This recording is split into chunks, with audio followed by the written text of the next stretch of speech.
another one of his principles is to allow the people to set their own base salary. I'm sure that would go over well with many family offices. Well, that's like saying, I heard someone once say that maybe God will let you decide if you should get into heaven or not when you show up. So,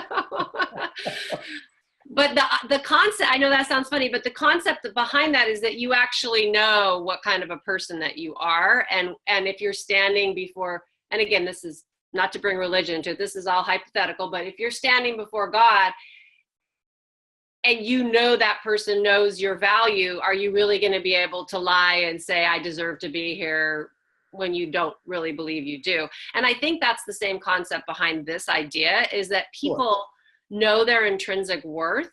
And it might seem like they'd ask for $1 million, but most people probably wouldn't. Most people would probably say, well, what's the market data? I mean, I think if you ask them, they would suddenly feel this responsibility to do research and figure out what's fair, which would be an interesting juxtaposition of the roles. And I think my guess is that's what he is implying, is that it would mix up the thinking on both sides of the tables, and that would be healthy.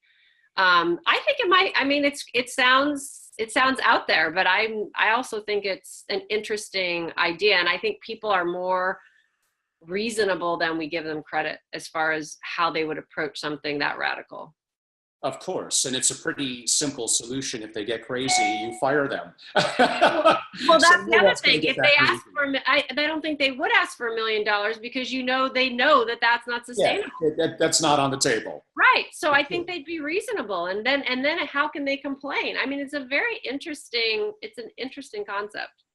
No doubt. I think, and probably the most acclaimed organizational psychologist now is Dr. Adam Grant, and his work in his great book, it's called Give and Take, basically talks about if you could screen for people, are they givers or are they takers? Yeah. That would be amazingly valuable and a little harder than it might look on the surface. And some of the studies that he's done basically, and I think we all know the concept of a giver, but basically it came down to they're willing to help their fellow employee to some degree above and beyond what's going to be good for them, because it's not about them. It's not the I in team, a sports analogy again. There is no I.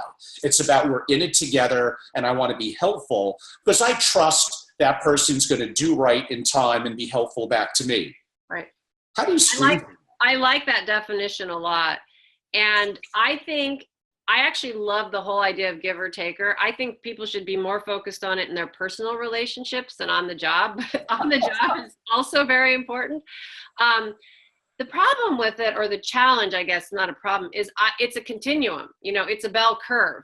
And so there's somebody that's just one notch above on the giver side and one notch below. So those people you can't really tell because it's so close. And then you've got extreme givers and extreme takers. I think that it's an interesting thing to throw into your consideration matrix. There's no clear test for it, but I do think there's, again, I think if you look at people's patterns in history, there are ways to assess. It's ways to assess their thinking. And even some of those written tests could help you assess, because if you give a person a problem and ask them how they would go about it, you can get a lot of sense around how they think and what they prioritize. And so I do think that if it's an important metric, it's something you could build into your interview process.